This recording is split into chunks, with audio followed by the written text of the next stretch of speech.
The Business Breakfast Insight series is designed to enable dialogue between like-minded professionals, academics, thought leaders and innovators. It's really an opportunity for us all to connect, share ideas and discuss the challenges and opportunities we're all facing in today's business world. So we very much believe conversations are great over coffee and breakfast. So that's why we've brought you in this morning, and it's an opportunity, as we say, to fuel your morning and empower your mind. Our theme today is Sustainability 2030 and beyond, and we're thrilled to have an exceptional lineup of speakers and experts who will share knowledge and perspective on the topic. Very much this is around collaboration, and we encourage you to all engage actively. We'll have an opportunity for Q&A, and we also have breakout sessions then following the main panel discussion. So without further ado, we'll dive straight into the topic, and I'd like to invite Professor Michael Alcorn, Associate Pro-Vice-Chancellor for Sustainability and Strategic Projects, to give the keynote introduction. Thank you.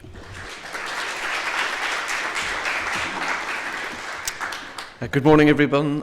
Very warm welcome to Riddle Hall, to this first business breakfast of the series. And I can think of no more topic that's more pressing than the one around sustainability.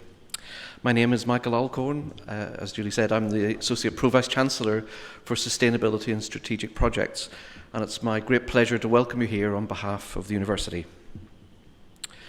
16 years ago, the UK signed the Climate Change Act to lower the UK's carbon emissions by 100% against a baseline of 1990. As of June 2024, 109 countries have pledged also to go on a journey towards net zero. I think it's maybe now 108 after the 20th of January this year. That represents something close to 80% of the carbon of the world. Locally, the 2022 Climate Change Act came into existence, which presents a steep challenge for everyone here in Northern Ireland. Somewhat late to the party, but it legally requires Northern Ireland departments to contribute to delivering their targets, carbon budgets and climate action plans, which is a good thing. But in turn, it has consequences for all of us here in Northern Ireland, both in industry, in business and of course in our households. Back in 2008, the UK's Climate Change Act looked like a major challenge. But today, against a backdrop of global uncertainty, turbulence in economies, geopolitics, war, cost of living crisis, climate fatigue, feels like an even greater challenge now. Though it's even more important than ever that we take action, as we witness even this morning news about crocodiles and other things on our planet that are now being impacted by climate change. I think the reasons to do this are even greater than ever. Queen's University is a major organisation in the region, and we are playing our part through events like this to the actions that we all need to take collectively. In 2023, we launched our net zero plan across all scopes 1, 2 and 3 of our emissions. And that builds on work that we started 15 years before then to reduce our energy consumption on campus. Our academics are researching new energy sources and fuels, new battery technologies, onshore and offshore renewables, researching and advising on policies and practices, and working on nature-based solutions. In fact, the majority of research at Queen's is now linked some way to the UN sustainability goals. Over 40% of the modules we are now teaching at Queen's reflect learning around sustainability, and that number is set to increase in the years ahead. And more of our students than ever are taking carbon literacy training. This is important for them, both for their lives, but also their careers in the future. And for many employers who will then be bringing these students into their businesses, these are students who understand what carbon is and the role that they can play in those organisations in the future. Our campus is also setting new standards around carbon. The Student Hub, which is this new business school building nearby, was one of the most successful and largest scale geothermal projects on the island to date. And our new student accommodation, which is being built in Dublin Road over the years ahead, is one of the largest passive house projects on the island of Ireland. At the end of this month, we're also hosting a sustainable construction conference here, and that is bringing together nearly 200 delegates to explore the role that the construction industry has and the role that Queen's can play in bringing together communities around the important carbon impacts in concrete and construction. Sustainability is also now a key strategic planning metric for the university. All areas of business are now developing local action plans for sustainability, a new initiative for us, and it's a way of just trying to harness a community of nearly 30,000 staff and students here at Queen's. We realise we can't do this in isolation, and so we're doing this in collaboration with our supply chain, industry, government, NGOs, and communities, all working together to try and find solutions. That collaboration is key, and it's the reason why we are here today. I think a further benefit and a link in a moment to our keynote speaker is we're looking at this across the whole island as a whole, and that's one of the reasons why Queen's has formed a partnership with University College Cork to try and develop a solutions network which is a benefit to everybody on the island. So I know this morning will be valuable, and I can predict that you may well leave with more questions than answers, but that's also part of the journey that we're all on. Our North Star here at Queen's is really about the Sustainable Development Goals, those 17 wide-ranging interventions that are guiding an equitable and just transition to net zero, and a need for a more sustainable future for all.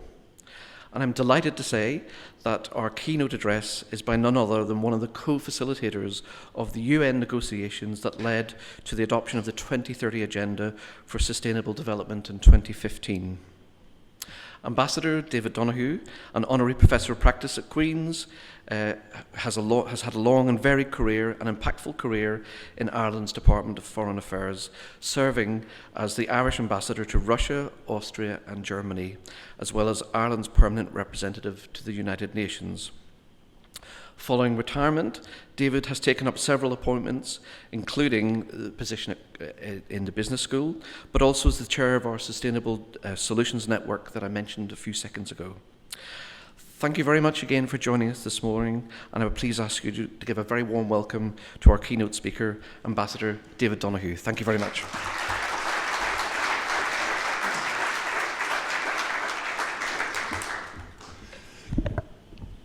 Good morning, ladies and gentlemen. Michael, thank you very much for the warm introduction. Thank you to Julie and Laura and others for the kind invitation to be here this morning. As Michael mentioned, the UN Sustainable Development Goals are, in effect, the global framework which guides the world on sustainability, on using the finite resources of the world in a more efficient and eco-conscious way. I'll try and give you, in the few minutes I have, I'll try and give you some idea of what this framework is about and how the business community internationally contributed to creating the framework and how it will, I hope, contribute to actually achieving the goals. The reason I'm here at all, or the reason for my involvement, is that I was, as Michael mentioned, the Irish ambassador to the UN, and they have a practice at the UN of asking some ambassador from what we call the Global North to team up with somebody from the Global South in order to lead particularly large and complex and sensitive negotiations. So it fell to Ireland and Kenya to chair these particular negotiations, which meant not only that we convened meetings, but that we actually had to come up with the content being proposed, and it was our responsibility to achieve unanimous agreement to the goal. So we were very lucky. In the summer of 2015, we managed to get 193 countries. There are only 193 countries in the world, but we had to get all of them to agree to every single aspect of this rather complicated 2030 agenda. The 2030 agenda includes the SDGs to which Michael referred, the Sustainable Development Goals. If any of you have seen this little badge that I'm wearing, it has actually 17 sort of chinks of colour, which are meant to reflect the individual goals. But in addition to the 17 goals, there are 169 sub-goals. In other words, under, say, the health goal, there would be 6 or 7 more specific targets. So it could be maternal health, it could be children's health, and so on. Add to that a big declaration which picked up a number of sort of common themes. One of them was the idea that the world would leave no one behind as we tried to implement these goals. And add to that also some material about how we would monitor progress, where we would actually get the means to implement the goals from, the financial means, but also the non-financial means. And the whole package is called the 2030 Agenda for Sustainable Development. It's meant to be achieved by 2030, but no state secret here. Something tells me we might just fall short. But that's the word joking aside. The strange thing is that on the one hand, we have only achieved up to now 17% of the targets. Or put it another way, of the 169 targets, only 17% are on track. Why is that? First and foremost, the pandemic. The continuing impacts of the COVID-19 pandemic on the ability of countries to actually find the resources to keep their economies going, to meet the various needs of the agenda. You could argue that the pandemic itself showed the importance of the health goal, even though we hadn't actually used the word pandemic when we were drafting it, but we came close to it. But there's no doubt that the pandemic laid waste to governments and societies and resources, and that set us back probably by several years. Second thing is the Ukraine war. Russia's invasion of Ukraine has had many long-term, long-distance effects, interrupting supply chains, hitting the poorest developing countries most of all. So those are just two big factors. There were a couple of other factors, but one way or another we're way behind where we should be. You would think that that would mean that we should now all become a bit defeatist and say, look, we've only 5 years left, what's the point? Oddly enough, this says something about human nature maybe, oddly enough, the world is even more enthusiastic about the SDGs than it was before, with one notable exception, as you can probably guess, and I'll come to in a moment. But the world, in the sense of 192 countries, are even more enthusiastic. And how do we know that? Because every year there is a conference at the UN to report on how countries are doing, where countries themselves volunteer their reports, and that shows each year a steadily rising degree of commitment. Even though, if you like, the window for achieving the goals is getting smaller. Why is that? I think there is a sense that even though the goals are ambitious, highly ambitious, they are still the right way to go. That ultimately the world really has no choice. And even though one might argue that one or other target is a bit too demanding, the truth is that nobody is seriously questioning what the world agreed in 2015. What I think will happen is that as 2030 approaches rapidly, we will begin to hear that it might perhaps become the 2040 agenda or the 2045 or even the 2050 agenda. But that almost doesn't matter, because the key thing is that the world has started off on this road. It won't complete the journey in 4 years, in 5 years' time, but it might complete it. It hopefully will complete it with a bit more time. So in overall terms, I just wanted to emphasize the importance of the agenda. That one way or another, these goals are here to stay. Nobody is questioning them. And even countries like Russia and China, which would traditionally be awkward and contrarian on different things, they enthusiastically support them. China, of course, sees itself as a developing country and therefore, is strong in favour of a development agenda. But the fact of the matter is that every country signed up without hesitation in 2015, and that's still the situation now. How does this affect the business community, both here and and internationally? Well, one of the themes that we emphasised from the very beginning was that this was an agenda for the whole of society, in every country. This is not purely for governments.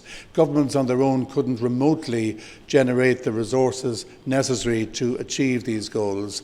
To put it in perspective, it's estimated that we will need roughly $5 to $7 trillion a year to achieve the goals in full for every country.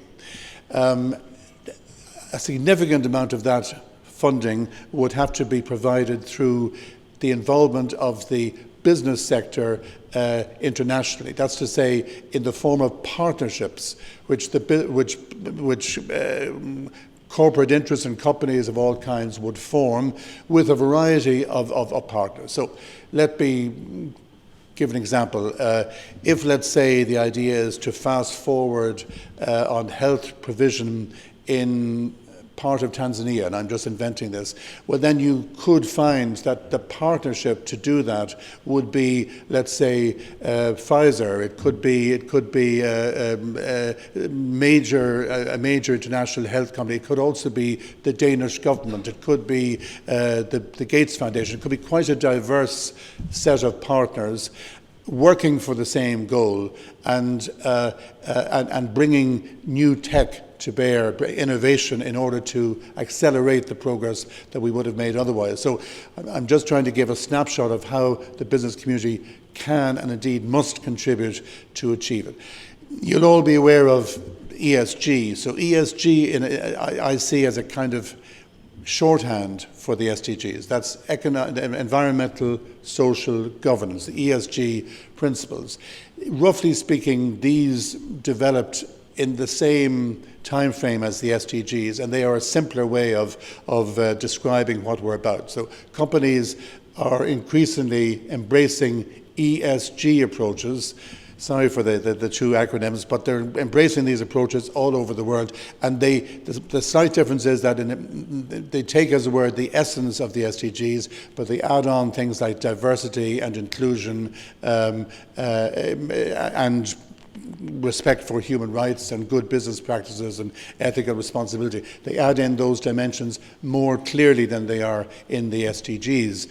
So ESG you will hear probably more often than the term SDGs, but it amounts to the same thing. And whereas we feared a number of years ago that ESG approaches would be seen as a kind of an optional extra, now in fact it's increasingly the case that to be competitive, to stay competitive, companies must be implementing what I call the SDGs, others can say the ESG approaches. It's the same thing, that companies need to be sustainable in order to remain, to be competitive. They need to if they want to be featuring in international marketplaces, there basically is no alternative. But in fact, they are taking on this agenda with huge enthusiasm, and especially young people. Young people see the need to shape their world in such a way that its resources are not rapidly depleted. So far from us having to persuade today's generation that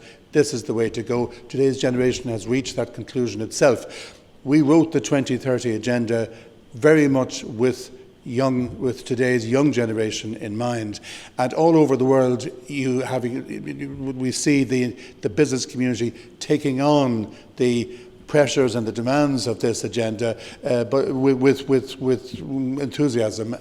So, first of all, the company can itself bring in sustainable practices in its own, on its own factory floor, as it were. But it can also, if you like, the good values and attitudes which develop from that can carry over to the personal sphere. The good, things will become instinctive. So, in the first instance, companies can demonstrate their own commitment to sustainability, but then they can also invest in sustainable businesses. They can cooperate with other sustainable businesses, and that is increasingly, I speak up obviously to some extent from the practice in the Republic in the South, but I know that the same attitudes exist here, and I know most of all that they exist internationally, because I have contact with many business federations abroad, and sustainability and innovation, they often go together. That is the way to go. I'm conscious of my time, Michael. I won't take up much more, but let me just say that perhaps by way of conclusion, that the climate agenda it's very much complementary to the SDGs. One of the 17 goals relates to climate. So in a sense, when we talk about sustainability, we mean, on the one hand, the 17 goals, which cover everything conceivable: health, education, energy, gender equality, sustainable cities, sustainable oceans, sustainable consumption and production, decent labour. It's easier to work out what's not covered by the SDGs. And on the other hand, one of those goals is specifically about climate. We then had the more detailed Paris Agreement, which was negotiated in the same year as the SDGs and more or less in the same breath. So it seems like a long time ago, but in the same year, 2015, you had agreement on the SDGs, agreement on the Paris Agreement on climate, agreement on something else about development finance, and agreement on something about disaster relief. So it was seen as the most successful year ever in the history of the UN, and that was only 9 years ago. In the meantime, doubts are expressed. Perhaps that should be the last point on which I'll dwell, namely, how do things look in the current uncertain climate? The US is obviously the country I was referring to a moment ago. Trump, last time around, did not formally disown the SDGs. But I think it's partly because no specific check was required of him in that connection. He doesn't like any UN agreement, but he wasn't expected to come up with a particular financial pledge. And therefore, that may have saved the SDGs. The truth is we can survive even if he did formally disown the SDGs this time around. But in the States, it is cities and the individual states who are in fact flying the flag. So you'll have, let's say, city administrations in New York, Chicago, Los Angeles, all with Democrat administrations. They are hugely enthusiastic about the SDGs. It's just the Republicans who are cool, and Trump is probably against if he ever gets around to looking at them. We'll hope that he doesn't. But as I say, one country out of 193, it's not the end of the world. Even as it is, the US is not hugely significant in terms of what we're trying to achieve. So I am not pessimistic about the present world situation in terms of sustainability. I think that this is an agenda which will survive the various slings and arrows that we're seeing at the moment. Thank you, Mike.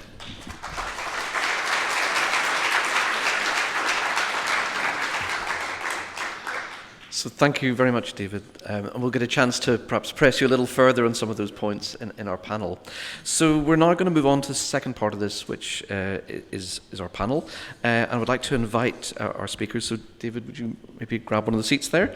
And also to invite Faye Thomas, who will join the panel. Also to Brian Reid. I'll introduce them all in a second. And also to Laura Steele. So we'll just move over. So just to introduce everyone, obviously we've just introduced David and heard his amazing words around the SDGs. But just then to introduce our other panel members, I'm going to introduce Faye next. Faye Thomas is the Chief Commercial Officer of market-leading IT asset disposition company Vita, and has 20 years' experience in key account sales and process management. Over the past 10 years, Faye has been instrumental in the success of the Vita Group, shaping business strategy and ensuring operations are aligned with the company's strong ethos of security, compliance, and sustainability. She is passionate about enabling organizations to support the circular economy through responsible management of their IT assets. In November 2024, Faye was named IT Woman of the Year at the Belfast Telegraph IT Awards. So, Faye, you're very welcome. Brian Reid, together with his wife and business partner Jackie, Brian founded Delhi Lights Ireland in 1998. Today, Delhi Lights exports a range of products internationally and produce over 25 million products annually. Brian's leadership has earned him numerous accolades, including the EY Entrepreneur International Finalists in 2021 and the International IOD NI Director of the Year in 2020. As a B Corp certified CEO, Brian is committed to promoting sustainable business practices, recognizing the importance of people, profit, and the planet. Delhi Lights recently achieved the distinction of being the world's first B Corporation sandwich manufacturer, setting a new standard for ethical and sustainable business practices. And I know we've all enjoyed your sandwiches. And finally, Dr. Laura Steele.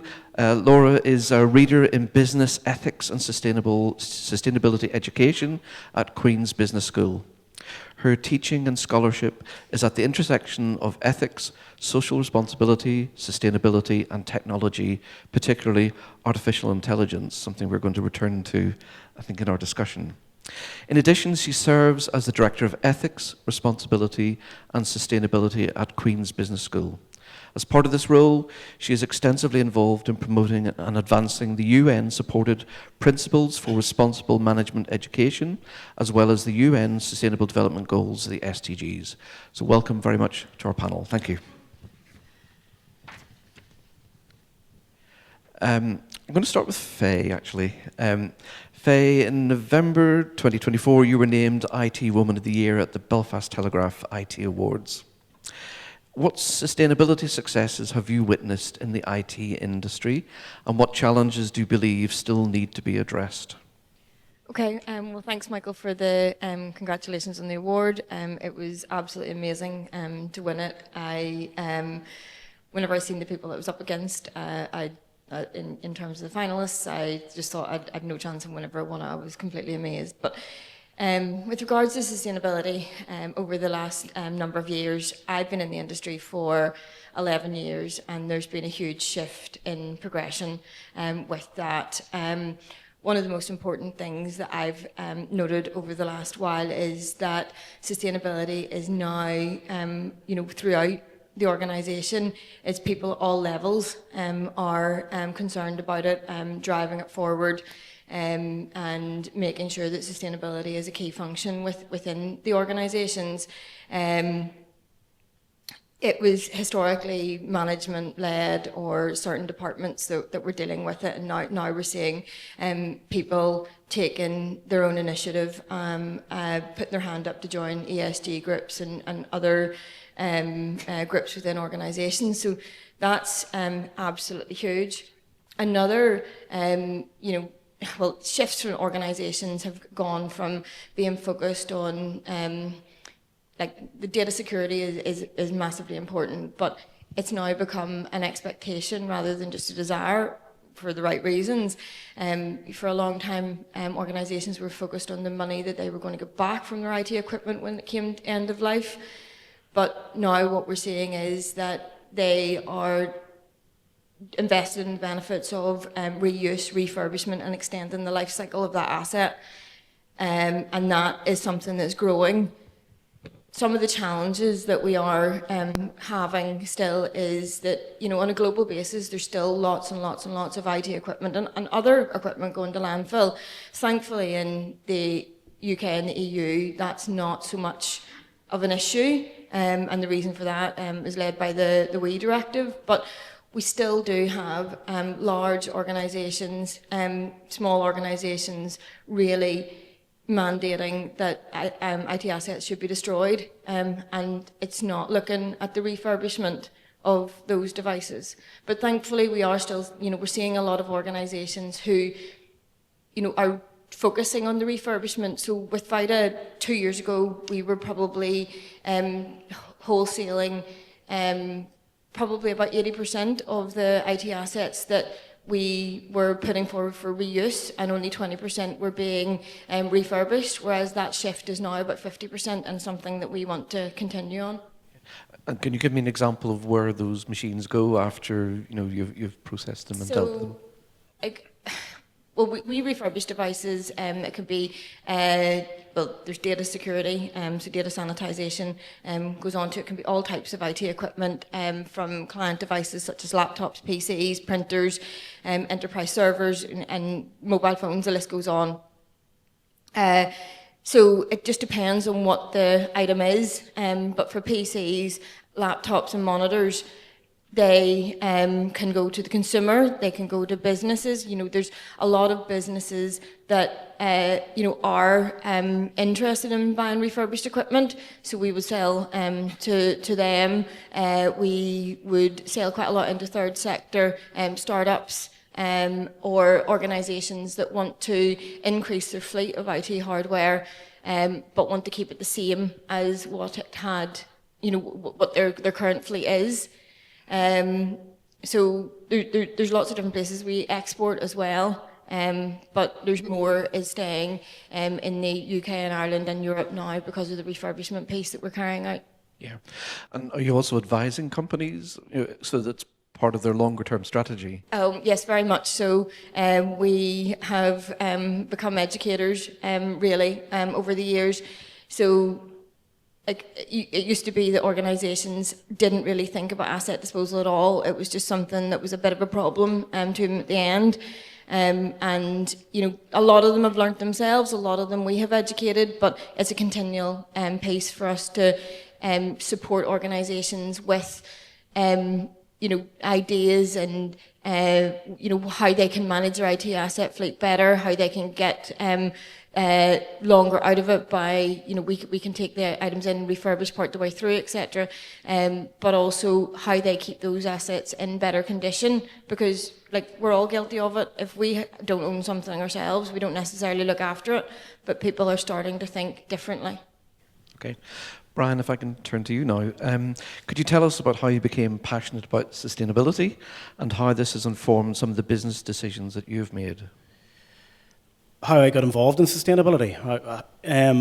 Well, I guess, thanks Michael, I guess as an entrepreneur owning a business, one of the big focuses quite early on in the company was waste and how do we drive out waste.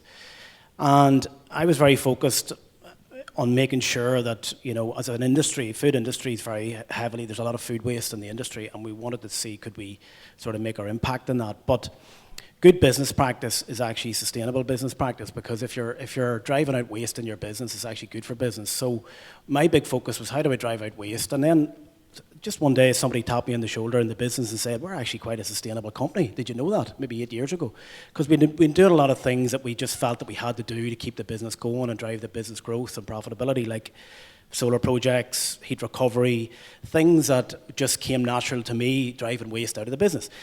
So that was my first sort of indicators that we were a sustainable business. Somebody pointed it out to me, and I realised that I need to put a bit of a framework around this, because we're just doing sustainable work. We're focused on waste, driving waste out of the business, some lean practices, but also just trying to do a bit of good in the company as well. So we seen that we were a sustainable business, and we wanted to put a bit of a framework around it. And I think that's where when B Corp came along, it was sort of a light bulb moment for me, where I realised that this is a wee bit of a framework around the work that we were doing. So all of the work that we'd done prior to becoming a B Corp scored quite highly in the B Corp process, because we had already banked that work, and we'd realised that all along in our evolution, the values of the company, being responsible, was one of our core values, and we'd realised that our identity was actually sustainability focused, and it was part of the DNA of the company. It was built into the organisation. So becoming a B Corp was a natural transition for the company. We're proud to have got it, and it just sort of, you know, put a sort of tick the box for us in terms of, you know, this sort of certifies all the good work that we've been doing. So that's kind of how the sustainability journey went through Daily Lights, and how we became a B Corp company. And the B Corp thing, can you give me an example of what that has meant for your company in terms of changes you might have had to introduce, and then also just what the benefits are, you know, for the company? Yeah, well, one of the big changes, you have to change your articles of association to become a business. It's not just existing for profit, it's existing for the people in the organisation and also for the planet. So that was a big change that we had to make. But apart from that, we've seen a change in the culture, where people wanted to come and work for the company because they seen that we were actually a company that was doing some good, and there was a benefit in what we were doing, which is what B Corp's all about. So it obviously, there's a conscious consumer out there now where younger people are looking for things like B Corp, where they pick up a product and they identify with that logo. So there's a community around B Corp, the Beehive community, which is, there's 50 B Corps now in Ireland. So becoming part of that community, becoming more attractive and more associated with that younger generation that's coming through. And it's sort of helped our recognition in the industry as being the world's first B Corp sandwich manufacturer, which again, we see our role as leaders in the organisation, or leaders in the industry, to try and, say, if we can do it, others can do it, and try to set the tone for the rest of the sandwich industry, which is pretty waste heavy, if I'm being honest. And the people that we supply, there's a lot of food waste in the supply chain. There's a lot of issues in the food industry. Now, we're not going to solve them all in Deli Lights, but we're just saying if we can do it, everybody else can do it. So that's some of the benefits that we've seen. Well, that's a great sort of message you have there. If I can turn to Laura now. I know you well as somebody who's a real leader in sustainability. I'm just wondering what the business school is doing more generally to kind of support, our students, but also the kind of wider sector. Absolutely, and I think one thing to point out is if you're sitting in this room this morning, you're a stakeholder of Queen's Business School, and our mission as a business school is to serve business and society, and the only way that we can do that is by understanding and responding to the needs of our different stakeholders. So I could speak for an hour, sometimes I do, about the needs of our different stakeholders and how we seek to respond to them. But I think what I'll highlight this morning is stakeholders in terms of students, but also in terms of the business community as well.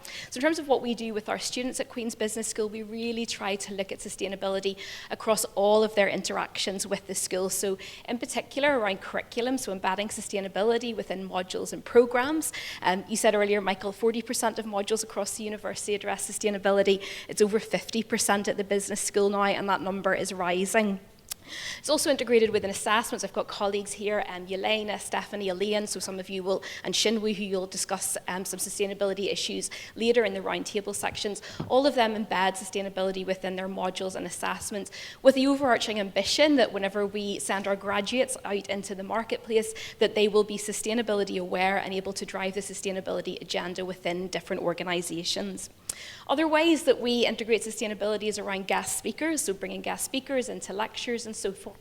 So if you've got an interesting sustainability story to share that you'd be willing to speak to our students, do please consider reaching out to me about that. We also engage extensively with consultancy projects at the undergraduate and postgraduate levels within the school. Those can be short-term projects where students work with organisations in the public, private or third sector to address a specific sustainability-related challenge. It's not just environmental, often it'll be social or economic sustainability dimensions that they will examine. So to give you one example, I had a student over the summer. They worked with a leading business, one of the biggest businesses in Northern Ireland, who actually are doing really great work already in regard to sustainability, but they wanted to take it a step further.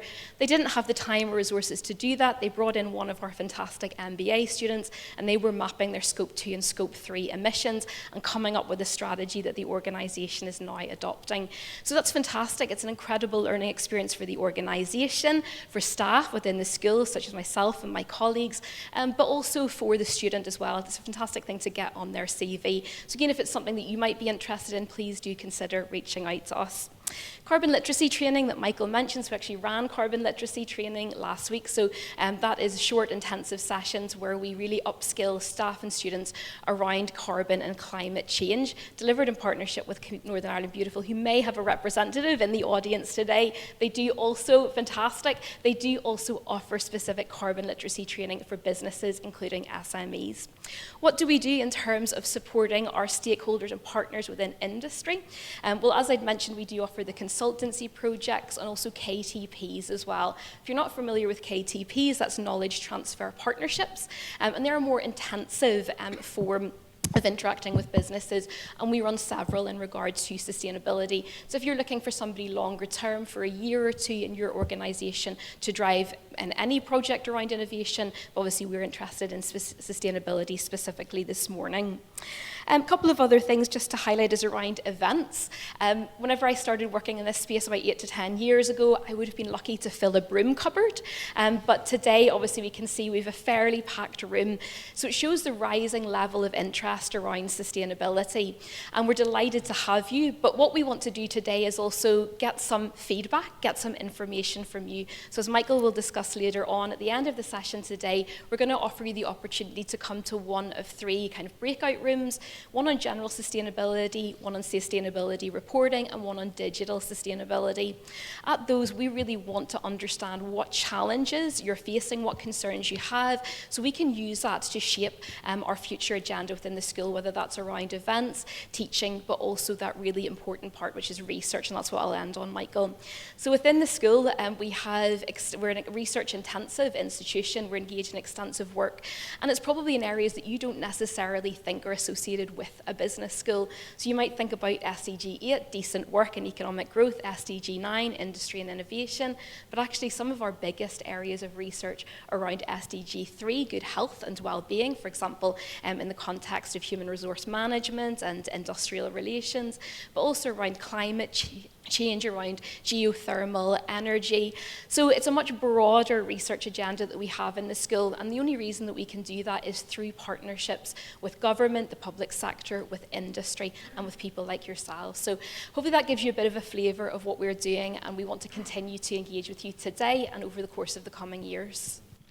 There's no doubt you're blazing a trail in this area for the university, and where we're trying to get to is a way in which students can actually perhaps build their own degree courses, because the modules and courses they take are badged with the SDGs, so they can see the areas where they want to build their skill set in the future, and I think that's where we're trying to go with all this.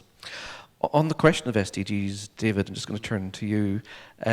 Obviously, they run out to 2030. What do you think happens beyond that? What's the kind of future for this? Oh, that's a vital question, Michael. So I think what will happen is that for the moment, countries are refusing to discuss what might come after, because they're worried that might take the attention off actually achievement of the SDGs. So officially, nothing is to be discussed until 2027. However, in practice, in various academic fora and universities and so on, there is informal discussion underway. As I said a moment ago, I think myself that the SDGs will simply be rolled over. That not exactly, but I think that we'll end up conceivably adding a little bit, not subtracting from them. So the number of 17 goals is a bit awkward to begin with. Some people said, could it not have been 10 or 12 or something, a round number. But in fact, roughly speaking, it went as follows, that you had 8 so-called millennium goals, for those with long memories from the year 2000. And those goals had never actually been negotiated. They were just dreamt up by a couple of UN officials and written on the back of an envelope, more or less, and announced. So the feeling was, in the meantime, I mean, those had been development-oriented goals, so health, education. They were really the rich part of the world telling the poor part of the world what it needed to do in order to get, for example, development assistance. So those 8 goals were somewhat limited. Then came the environmental dimension, which inevitably added a bit, and then the economic dimension. So those 3 dimensions, in effect, created 17 goals, awkward as the number is. If I had to guess, I'd say we might end up at 20 goals, because there are things that we've not so much omitted, but things which weren't yet active in 2015. No glaring omissions, but for example, you could decide that one particular goal is too unwieldy as it is and divide into 2. So I think there'll be a slight increase. But the most important thing is there will be goals, very like the President said. There will be new emphasis, for example, on the importance of digital technologies like AI as a means of fast-forwarding progress, even though there are risks. There'll be emphasis on things like the role of migration in the most positive sense in achieving sustainable development. If you have, for example, a Bangladeshi who leaves his or her homeland, goes to London, opens a business there, creates value, creates wealth, refers money back to home, but also creates employment in London, that's a win-win all around. So I mean, in a way, that will be focusing more on the how of the goals rather than on the on extra content. So I think, to sum up, it'll be roughly the same agenda going forward. It will have a few new themes. It will perhaps give more guidance to governments on how they should implement the goals, because we were a bit silent on that in 2015. Most of all, there'll be a new deadline set, which, as I say, could turn out to be 2045. Jeff Sachs, with whom we are both familiar, he proposed a new 2050 agenda. So in a sense, you could argue that it's academic what deadline we produce, but there is one danger, though, which is that we achieved in 2015, and it's not with reference to how the negotiations were chaired, but the world was lucky in that we got to a very good place. We had Obama in the White House still. We didn't yet have right-wing regimes in some countries. The world was committed to multilateralism, so we got an exceptional degree of ambition. The risk now would be that some countries, more conservative countries who were who felt railroaded along at that point, might try to reduce some of the human rights protections, might try to go into reverse. And since the whole thing has to be agreed by 193 countries, I could see a defensive exercise where the rest of us are trying to hold on to what we achieved. I don't think that we're going to advance further in a progressive direction. I think the world is not really ready for that. I don't want to single out countries, but clearly there are countries in some parts of the world with dodgy records in human rights. I could see those countries seeing this as an opportunity to go back to the drawing board and to make it a more exclusive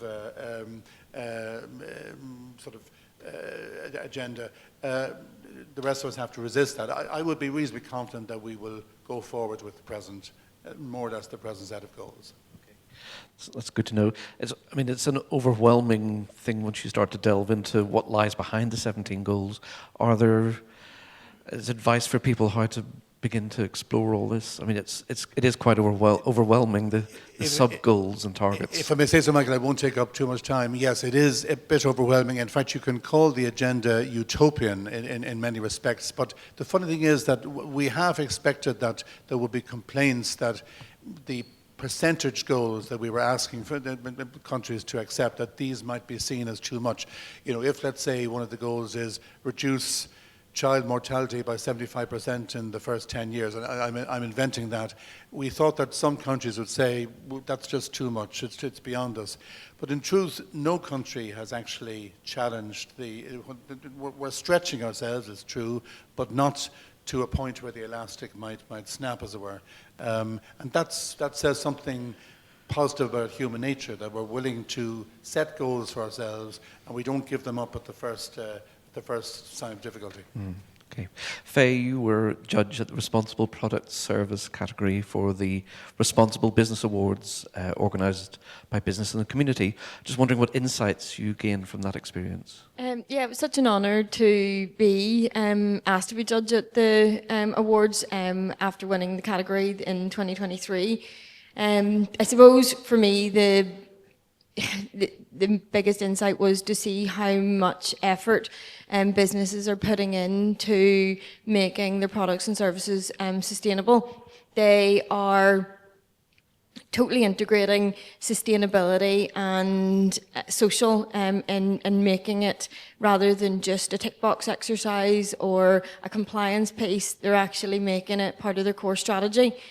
To look at some of the efforts that organisations are putting into not just their supply chain, not just their workforce, but across even the build process of a service or a product was amazing. What I was saddened to see was, how difficult it is for especially SMEs to have the resources or the know-how to be able to move themselves forward. And being part of the business and the community group is so good, because being a member of them is so useful, because they can help with ESG at all levels. They can provide support, they can provide guidance.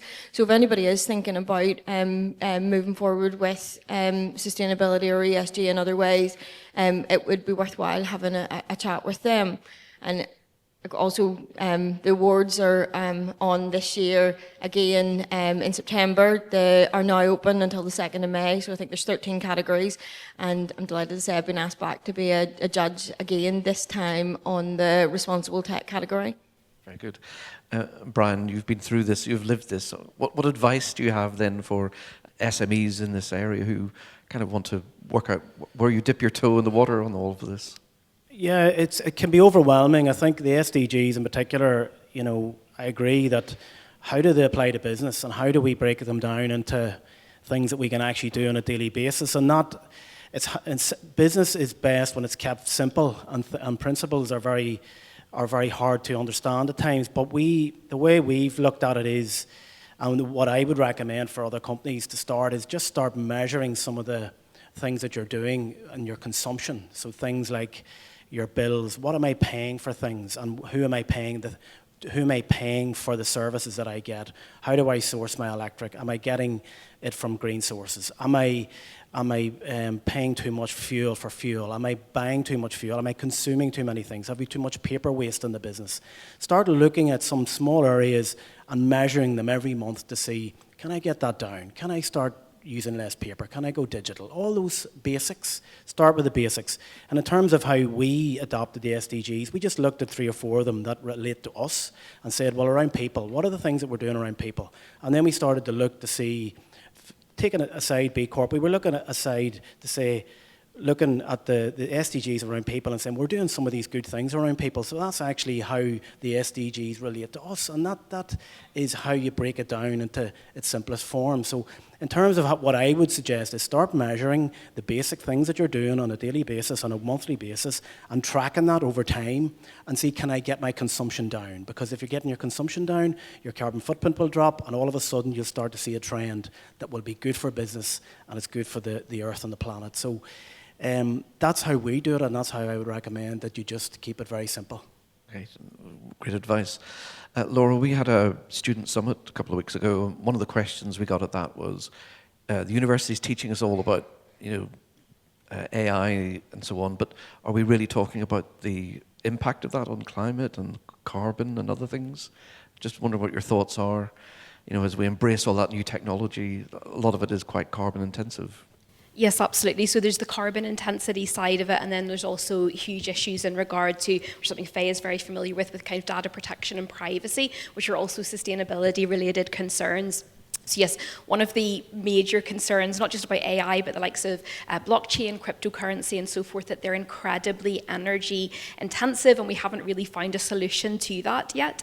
So in regard to like large language models like ChatGPT, I think it takes the power of about 180,000 US households to run ChatGPT every day. And effectively the way the system is designed, that every question that we ask ChatGPT, the whole of the language model effectively lights up, and so they're looking into ways to try and reduce that energy consumption, moving to the likes of smaller language models which can produce equally good quality outputs hopefully over time, but also looking at the likes of renewable energy sources for powering this. But I think it's going to be something that's going to be in the next wave of discussion around artificial intelligence and how we're using these systems. We're really thinking about the carbon and energy costs, and actually we'll be running an event in the business school in June, I think, related to looking at the environmental costs of artificial intelligence, because it's something that's not often considered within the discussions around AI, but I think students are quite right to highlight that.